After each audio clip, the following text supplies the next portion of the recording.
అమరావతిలో సీఎం చంద్రబాబు ఇంటికి శంకుస్థాపన, వేద పండితుల ఆధ్వర్యంలో పూజా కార్యక్రమం.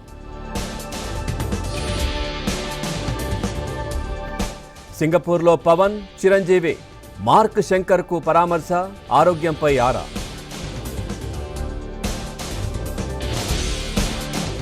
లిక్కర్ కేసులో సిట్ దూకుడు, కసిరెడ్డి హాజరుపై సర్వత్రా ఉత్కంఠ.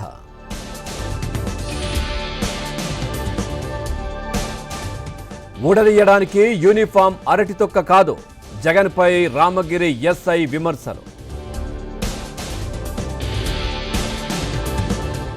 11 రోజులుగా పరారీలో మాజీ మంత్రి కాకాణి, బెయిల్ పిటిషన్లపై నేడు హైకోర్టు తీర్పు.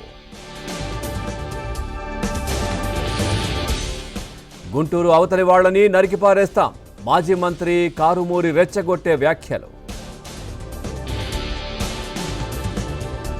ఏపీ రిజిస్ట్రేషన్ కార్యాలయంలో స్లాట్ విధానం 15 నిమిషాల్లో పూర్తి చేసేలా ప్లాన్.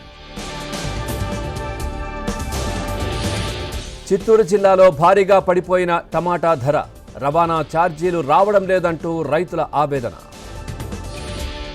మిస్ వరల్డ్ పోటీలకు హైదరాబాద్ సిద్ధం, భాగ్యనగరానికి రానున్న 120 దేశాల మోడల్స్.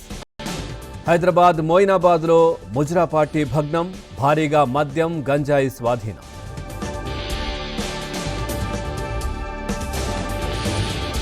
తెలంగాణలో 604 కొత్త మద్యం బ్రాండ్లు, అనుమతి కోసం 47 కంపెనీల దరఖాస్తులు. కామారెడ్డిలో మరోసారి కల్తీ కల్లు కలకలం, 30 మందికి అస్వస్థత, 6గురికి సీరియస్. బంజారాహిల్స్లో ప్రభుత్వ భూమి కబ్జా, నెంబర్ 1 శ్రీధర్ రావుపై కేసు నమోదు.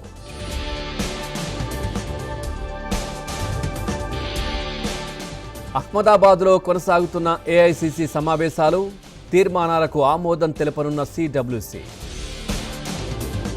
పనామా కాలువను స్వాధీనం చేసుకుంటాం, కీలక వ్యాఖ్యలు చేసిన అమెరికా రక్షణ మంత్రి. స్వల్ప నష్టాల్లో ప్రారంభమైన దేశీయ మార్కెట్లో సెన్సెక్స్ 300, నిఫ్టీ 120 పాయింట్లు మైనస్.